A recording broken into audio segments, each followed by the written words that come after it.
Bonsoir à toutes et à tous les gens. J'espère que vous allez bien en ce vendredi 11 avril à 22h48. Gloire et pureté à toi Seigneur, exalté sois-tu. Je partage une petite réflexion avec vous les gens. Croyants et croyantes. Comme vous le savez, Dieu dit dans le livre, dans le Coran, qu'il n'a rien omis d'écrire. Que son livre est minutieusement détaillé. On est d'accord?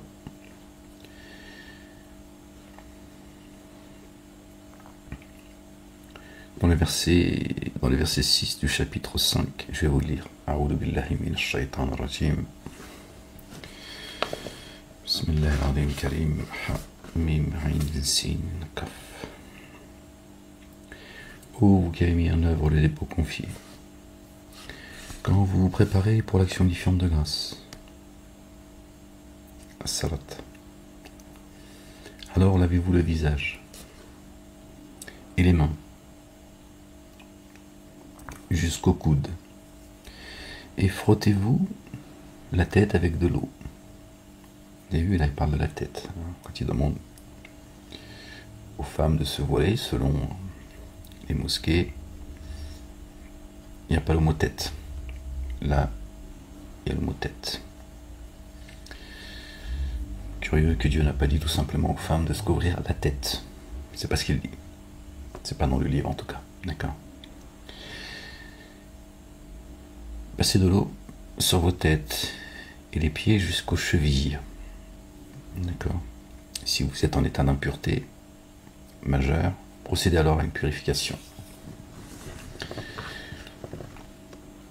Ok. Donc Dieu dit que son livre est minutieusement détaillé et qu'il n'a rien omis d'écrire. Les mosquées nous disent qu'il est bien de rajouter dans les ablutions 3 fois le nez, 3 fois les oreilles, 3 fois la bouche, si ma mémoire est bonne. D'accord.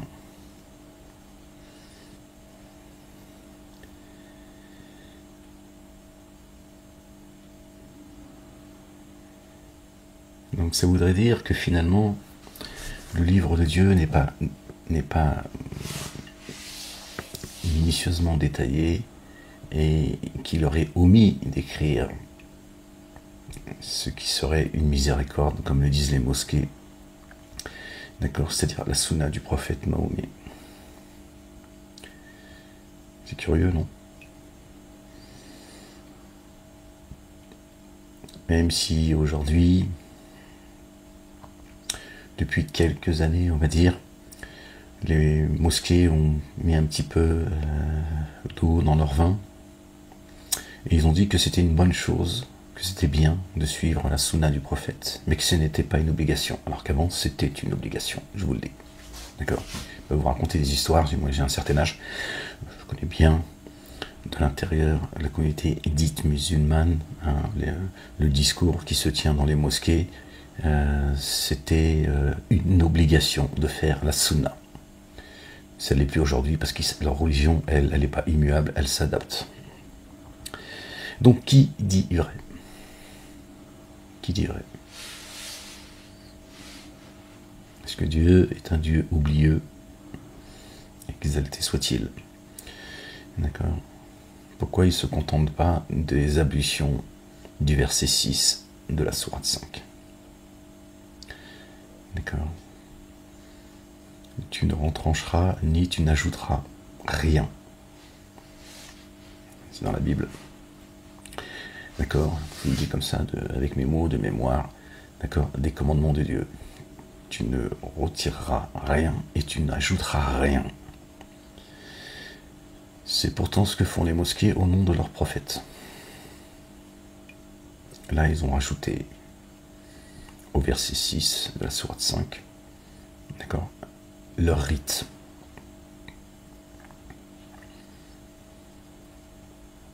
Vous voyez bien pour dire les choses clairement et aller à l'essentiel, que tout ça n'est que mensonge.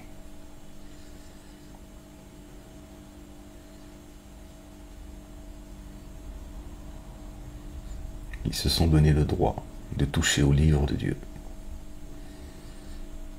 en rajoutant et en retirant d'ailleurs certaines choses du livre par leurs interprétations. Là, ils rajoutent des choses. Ok?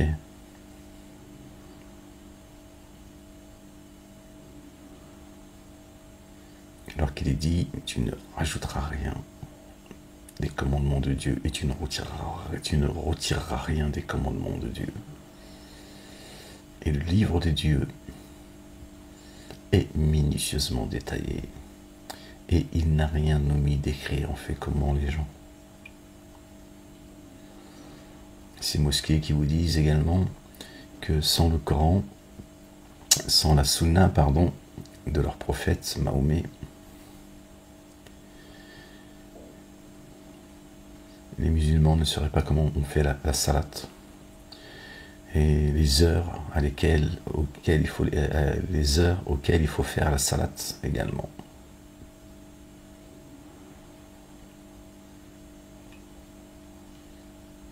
Ils ne disent pas que cela, ils sont dans le coffre, hein. Ils vous disent pas s'il n'y a pas de sunna, le Coran est caduc.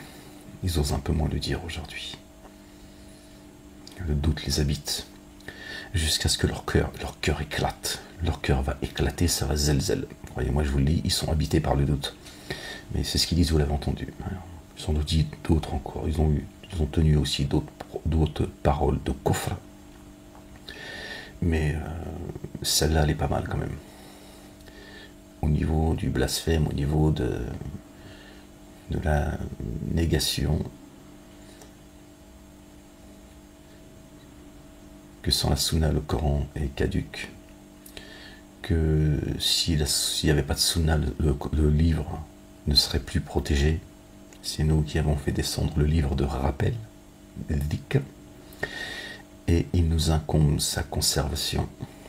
Apparemment, c'est la sunna de leur prophète qui conserve, qui protège le livre. C'est ce qu'ils disent, c'est pas moi qui le dis, vous le savez bien. Donc il y en a bien un des deux qui ment, ou Dieu ou Mahomet, à travers leur mosquée, en ces endroits d'embuscade.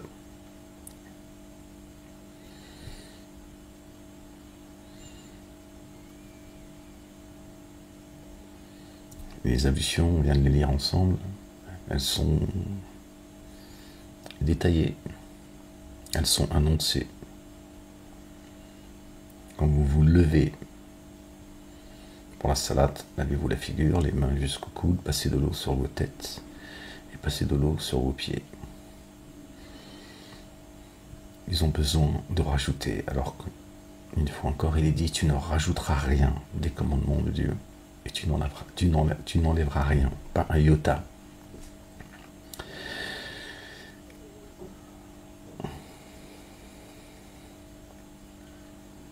Donc si leur sunna y aurait, Dieu se contredit. Lui-même, exalté soit-il, bien au-dessus de leur description. Son livre n'est pas minutieusement détaillé. Et il a omis d'écrire. D'accord ? Ses ablutions entièrement. Il a donné une partie. Donc, que vient faire leur sunna en fait? Qu'est-ce que vient faire ces rajouts? À quoi ils servent en fait?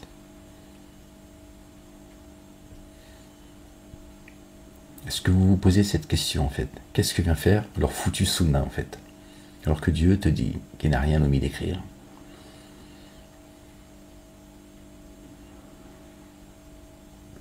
Les horaires de salade, ouais, on va aller voir. Puisque c'est la formule, ça fait 40 ans qu'on entend ça. Ils répètent tous comme ça. Ils répètent tous sans cesse, c'est toujours la même chose. Hein. Toujours les mêmes questions qu'ils posent pour essayer d'asseoir, de protéger leur sunna, dont la prière. S'il n'y a pas de... Alors qu'ils n'ont pas de hadith qui explique la prière, hein, on va comprendre. Ils te disent que la prière n'est pas dans le Coran, mais elle est pas, ils ont aucun hadith qui explique en détail la prière. Juste prier comme vous avez vu le prophète prier. Moi, je connais pas ton prophète, je l'ai jamais connu. Et je tiens pas à le connaître. J'ai cru en lui à une époque. D'accord. Parce qu'on m'a aliéné comme ça, et on m'a mis une disquette, et j'ai rien demandé. Je l'ai pas trouvé, moi, en tout cas. C'est pas moi qui l'ai cherché, et l'avoir trouvé. D'accord. C'est eux, ils m'ont dit, il est là, tu suis Momo, et tout ira bien. Verset 30 du chapitre 20. Alors sois endurant devant ce qu'ils disent. Immerge-toi dans l'insondable, sous l'effet de la louange de ton Seigneur, avant le lever du soleil. Al-Fajr. D'accord. Avant son coucher. Al-Maghrib. Et à certains moments de la nuit. El-Aïcha. Vous voyez une différence entre le Maghrib et l'Aïcha déjà. Hein, comme le mois du jeûne. Hein, couper le jeûne à la tombée de la nuit. Voilà, quand la nuit est tombée. D'accord. Eux, ils te disent c'est au coucher du soleil. Hein, ils veulent se remplir le ventre. Évidemment. Et donc la Salat al-Aïcha, je comprends pas, puisque vous faites plus de différence entre Salat al-Maghrib et Salat al-Aïcha pendant le mois du Ramadan, puisque à la tombée de la nuit pour vous ça devient le Maghrib. Je sais pas comment vous faites, quoi. Tu m'as compris, d'accord. Donc ils sabotent tout seuls leur mois du jeûne, qu'ils le font à n'importe quel moment de l'année. Immerge-toi dans l'insondable sous l'effet de la louange de ton Seigneur avant le lever du soleil, Al-Fajr, avant son coucher, Al-Maghrib, et à certains moments de la nuit, l'Aïcha. D'accord.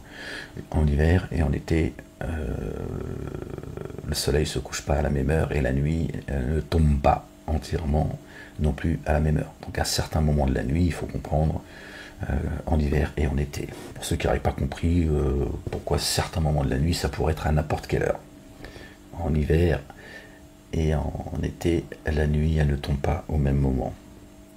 Immerge-toi aussi dans l'insondable au AUX, aux confins du jour, aux deux extrémités du jour, au zénith, à Dohor, d'accord, donc ça fait 4.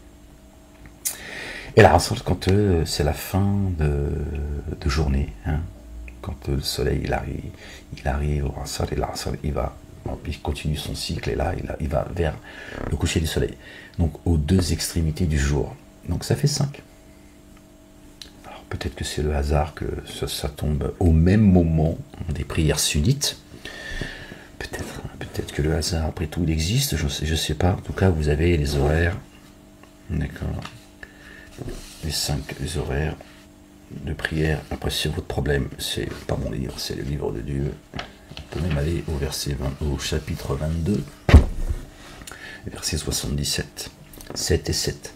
Hein, les 7 redoublés. Comme ça, tu sais qu'il y a 2 unités de prière à faire. Ô vous qui avez mis en œuvre le dépôt confié, inclinez-vous et prosternez-vous. Incline-toi et prosterne-toi. Il y a un autre verset aussi, alors je ne sais plus c'est dans quel... Je suis un peu fatigué en plus. Je ne sais pas c'est lequel... Ceux qui sont debout, ceux qui s'inclinent et ceux qui se prosternent également. Je ne sais plus dans quel... Il faudrait que je fasse un gros effort pour me concentrer. Je suis désolé, je voulais juste parler. J'étais dans mes pensées. Je me suis dit, tiens, je vais partager ça avec ceux qui ont des oreilles pour entendre. Donc, vous voyez, ô vous qui avez mis en œuvre le dépôt confié, les croyants, inclinez-vous et prosternez-vous et adorez Allah, le Dieu, et adorez votre Seigneur, pardon, et faites le bien. Pardon, je suis désolé les gens. Puissiez-vous prospérer. Verset 77. C'était certainement. Certainement, nous t'avons certes donné, parce que j'avais pris à l'époque une note. Nous t'avons certes donné les 7 redoublés.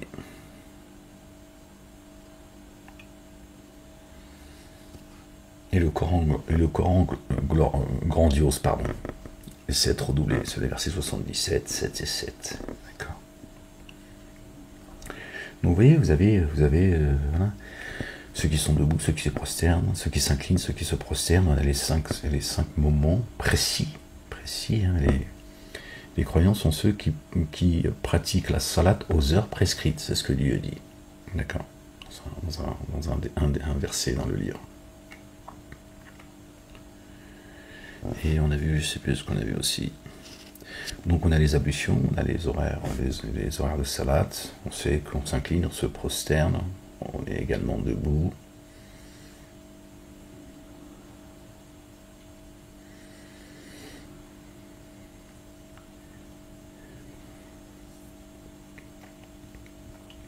Qui dit vrai en fait? Eux encore qui nous expliquent comment faire la salade au point où ils nous disent ce qu'il faut dire quand on est incliné, quand on est debout, quand on est prosterné, que tout le monde répète, battement de main et sifflement, voilà ce qu'est leur pratique. Battement de main des rites, et sifflement, bla, bla, bla. Hein, quand quelqu'un est mort, tu dis ouais, il joue de la flûte, il siffle. Ou alors, parfois même tu fais. Voilà, c'est ce que Dieu dit dans son livre, c'est pas moi qui le dis.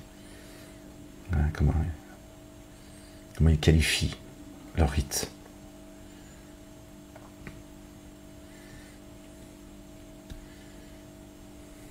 Celui qui suit une autre tradition que celle d'Abraham, et salut de Dieu sur lui, sur sa famille, se qualifie lui-même de stupide, te disent de suivre leur prophète, qui rajoute, ou qui enlève, qui diminue, qui enlève des commandements de Dieu, subhanallah al-azim.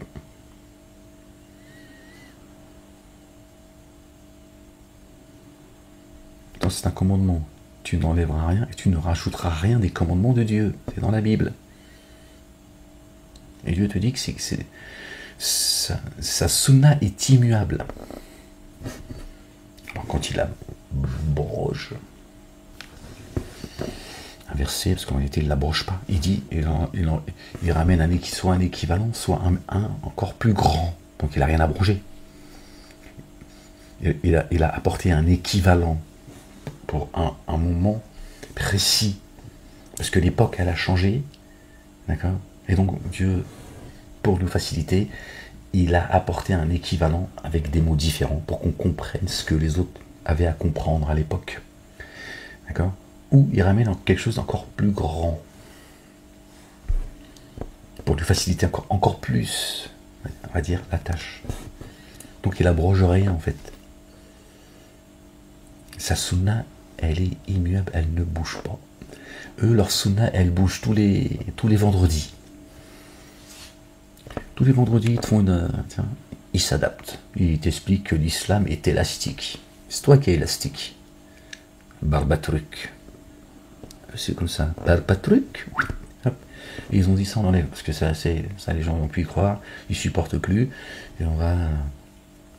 Dieu ne se gêne pas à dire ce qu'il a à dire. Ça te plaise ou non? Il y a quelque chose à dire, il le dit. T'es content, t'es pas content, il le dit.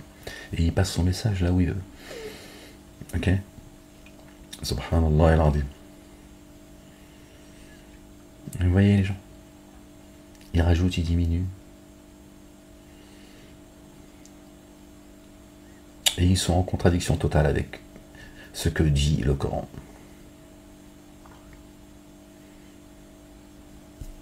Puisque Dieu il dit qu'il n'a rien omis d'écrire. Et que son livre est minutieusement détaillé. Pourquoi eux, ils viennent le détailler à travers leurs prophètes?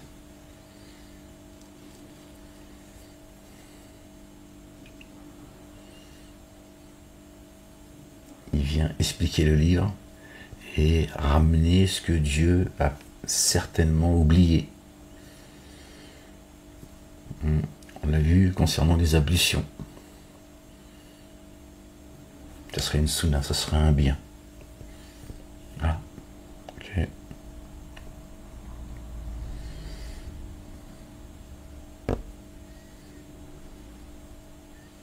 Donc les ablutions qui sont écrites dans le livre ne sont pas complètes. Elles ne suffisent pas pour être touchées par la grâce de Dieu. C'est ce qu'ils disent. Sinon ils ne rajoutent rien. Et Dieu, il a dit, voilà comment on fait comme ça, c'est tout.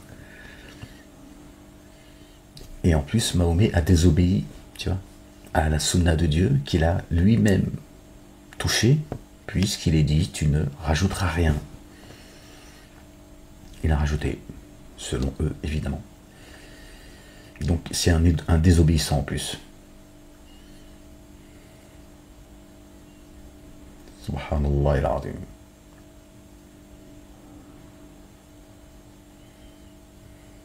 Il vient apporter une miséricorde qui est au-dessus de celle de Dieu. C'est mieux. Il te dit c'est mieux. Mais mieux que quoi? Mieux que la sunna de Dieu? Ah bon? Lui, il a mieux en fait.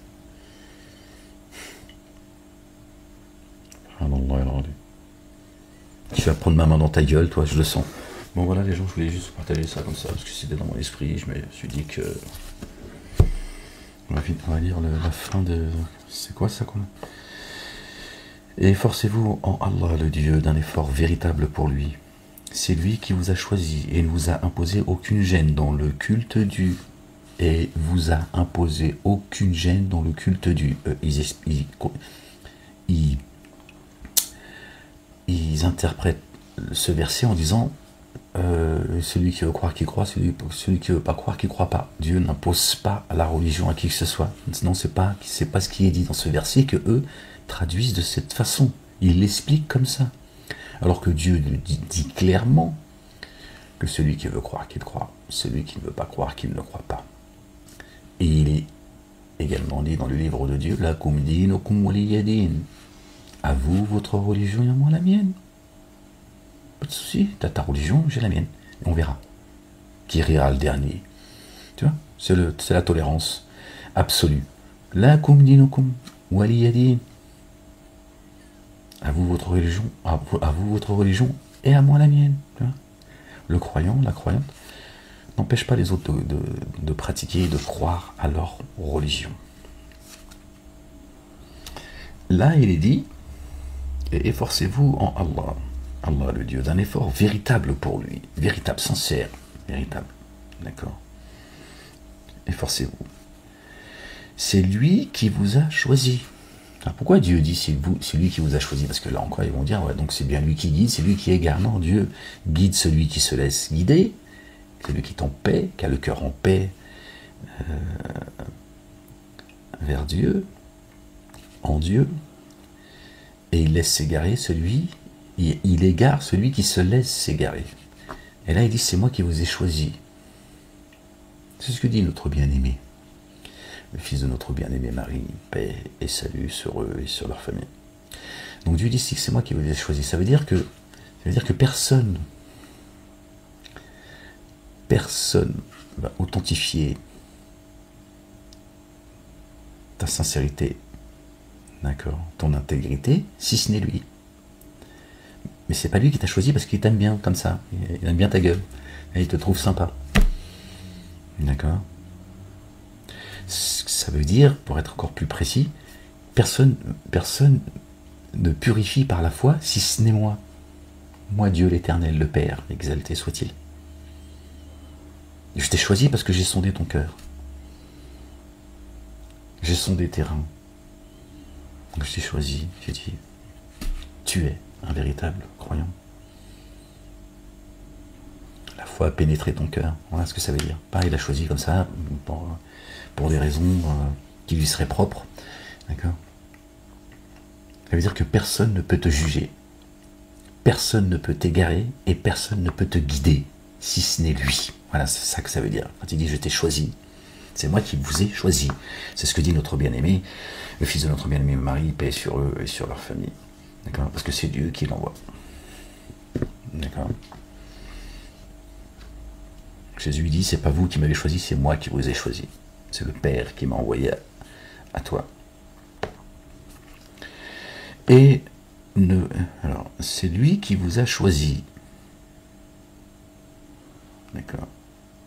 Et ne vous a imposé aucune gêne dans la religion, le culte du, d'accord, accepté par Dieu, l'islam, la religion de la paix. il n'y a, je ne vous ai prescrit aucune gêne et aucune, j'ai plus le mot, pardon les gens. La ilaha illallah wahdahu la sharika lah. Gloire et pureté à toi, Seigneur éternel, mon Dieu. J'ai plus le verset en mémoire, les gens. Je suis désolé. Aucune difficulté ni aucune gêne dans le culte du. Voilà ce que ça veut dire. D'accord. Quand dans ta pratique, tu es gêné, d'accord, au quotidien, ça doit t'alerter. Il y a un problème. Comme ceux qui veulent faire leur prière à tout prix, alors qu'ils sont soit sur les bancs de l'université, soit à l'école, soit je ne sais où, au travail ou quoi. Et Dieu dit non. Dieu ne se contredit pas. Il n'y a aucune contrainte, aucune gêne dans le culte du. Donc tu n'as pas de prière à faire de manière obligatoire, tu vois, dans un endroit où tu es pratiquement obligé de te cacher ou de mentir pour aller faire ta salat al-Jumu'ah, etc. Tu lis le mensonge, la triche à ta pratique. Porter le voile dans une société, tu vois, qui t'est hostile, c'est une contrainte. Dieu dit nulle contrainte en religion. Dans ma religion, il n'y a pas de contrainte. Je vous ai facilité les choses. Et je ne les ai pas rendues difficiles pour vous. D'accord? Tes salades, tu n'as pas à les rattraper, ça n'a aucun sens. La salade éloigne de la turpitude et du blâmable. L'évocation de Dieu est plus grand encore. Pendant combien de décennies jusqu'à aujourd'hui? Moins aujourd'hui, parce que je vous dis, il s'adapte. La prière, c'était la chose la plus importante. Ils ont sacralisé la prière. Alors que Dieu dit, l'évocation, quand tu loues Dieu, d'accord, béni soit son nom, Dieu dit, c'est plus grand que la salade. C'est lui qui le dit pour moi, chapitre 29, me semble-t-il. Hein? Mais bon, les mosquées, apparemment, ils apprennent la religion à Dieu et ils vous l'apprennent à vous aussi. Alors, et ne vous a imposé aucune gêne dans le culte du, selon la tradition de votre père, Abraham. Ibrahim, alayhi salam, paix et salut de Dieu sur lui, sur sa famille. D'accord? Selon la tradition de Mahomet. Hein, je sais que tu aurais aimé que ce soit écrit Mahomet. La tradition, selon. Là, il parle du culte Dieu. Hein. Il parle du culte Dieu. Hein. Parce qu'il y en a qui disent oui, mais attention, la tradition d'Abraham, il ne faut pas mélanger avec la religion. Il parle de religion juste avant. Et un autre verset aussi, c'est très explicite. Dieu parle de la religion d'Abraham. Bref. Enfin, mon atteint de cécité et de surdité, je suis pour rien. Et il nous a imposé aucune gêne dans le culte du, selon la tradition de votre père Abraham. Donc la tradition d'Abraham, donc les rites sont liés au culte du, direct. Le patriarche, alayhi salam. Lui qui auparavant vous a nommé El-Muslimin, ceux qui sont en paix. Voilà la religion. Le culte de Dieu, c'est la religion de la paix. N'en déplaise aux dénégateurs, aux associateurs, aux islamophobes, d'accord, qui vous ont appris à travers vos mosquées d'ailleurs que islam veut dire soumission, soumettre à Dieu. Dieu se suffit à lui-même, il n'a pas besoin que tu te soumettes comme un esclave à lui-même, à lui. Pas besoin de ta connerie en plus, hein, de ta sunna que Dieu ignorerait, ou que tu viennes, tu vois, enjoliver sa sunna à lui. D'accord. C'est lui qui nous nourrit, c'est pas vous qui le nourrissez.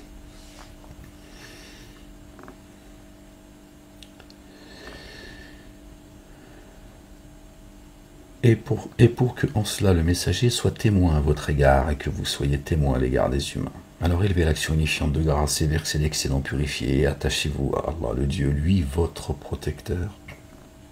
Pardon, excusez-moi les gens, je suis désolé. Alors, quel excellent protecteur. Et quel excellent soutien. C'est la dernière. C'est le dernier verset. Marie, pourquoi Marie? Ah oui. Ah oui, mais pourquoi 22? Je comprends pas. Ah oui.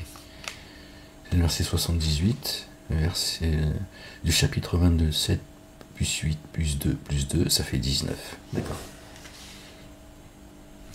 Ouais, c'est pas le fait du hasard, notre bien-aimé Marie. Ça nous ramène au chapitre de Marie. Paix et salut de Dieu sur elle et sur sa famille.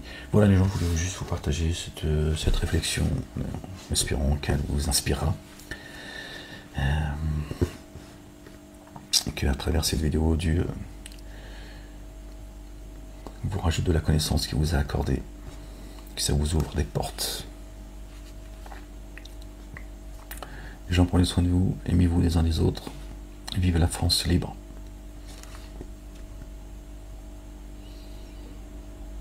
Et puis une prochaine vidéo, Inch'Allah, si Dieu le veut. Exalté soit-il. La ilaha illallah wahdahu la sharika lah. Allez les gens, à bientôt, Inch'Allah. Peace. Et bonne nuit à vous.